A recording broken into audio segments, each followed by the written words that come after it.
Magandang umaga mga ka-happy hour. Narito ang mga balita para sa MBC TV Network News Update, 9 AM edition.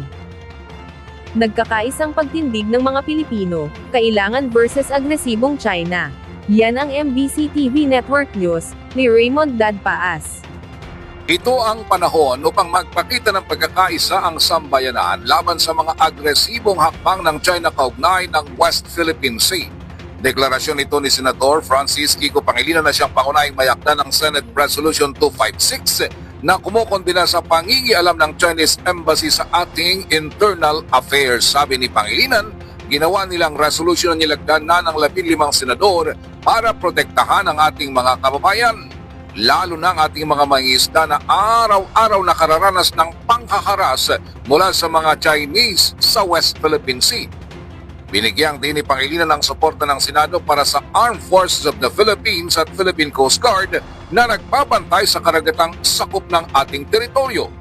Hinimok ng Senador ang lahat ng mga Pilipino na magkaisa para sa pagtindig na ito kahit pa magkakaiba ang kulay sa politika. Pero alam nating hindi pag-aatubili ang sagot sa mga bully. Hindi nabibili ng pananahimik ang kapayapaan at hindi nagtataguyod ang batas ng pag-aamo-amo.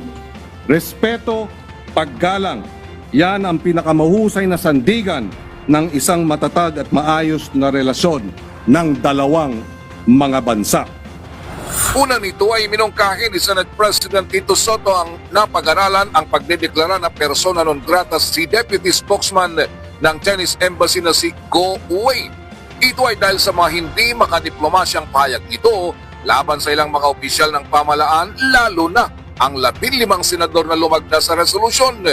Nauna nang tumindig sina Senador Erwin Tulfo at Senador Jingo Estrada at iginiit na walang karapatan ng China na mangialam sa ating internal affairs at malinaw na ang West Philippine Sea ay atin. Hindi pa naaproba ng resolution upang bigyang daan ang kahilingan ni Senate Minority Leader Alan Peter Cayetano na magsagawa muna ng pagdinig upang marinig mismo ang mga opisyal na umaanyo ng patiko sa pangunguna ni Commodore J. Tariela ng Philippine Coast Guard.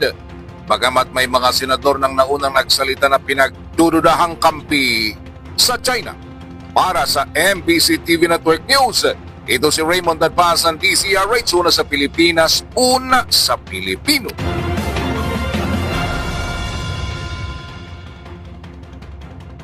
Samantala, pagdalo ni PBBM sa House Justice Panel, nakasalalay sa kanyang legal team.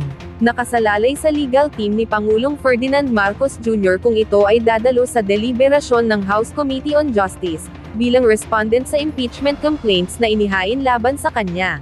Ayon kay Palace Press Officer Undersecretary Claire Castro, sakaling formal na imbitahan ang Pangulo at masasabing pasok ito sa mga pamantayan, ang magiging tugon o pakikilahok ng punong ehekutibo ay nakasalalay sa kanyang legal team. Sa ngayon ayon kay Yusek Castro, nahihintayin muna ng palasyo ang magiging aksyon House of Representatives kaugnay sa planong imbitahan si PBBM. Sinabi ni Castro, kailangang suriin muna ng Kamara kung may sapat na forma at substance ang nilalaman ng mga reklamo, bago umusad ang anumang imbitasyon. Formal naman ng itinakda ng House Committee on Justice sa pangunguna ni Batangas Representative Gerbel Luistro sa Lunes, February 2, ang gagawing initial review hinggil sa impeachment complaints na inihain laban kay PBBM. Nagbigay na kasi ng notice of meeting ang komite sa mga House members na nag-endorso sa nasabing impeachment complaints. At yan ang mga balita para sa MBC TV Network News Update, 9 AM edition. Abangan ang mga susunod na balitaan mamaya, para sa 10 AM edition.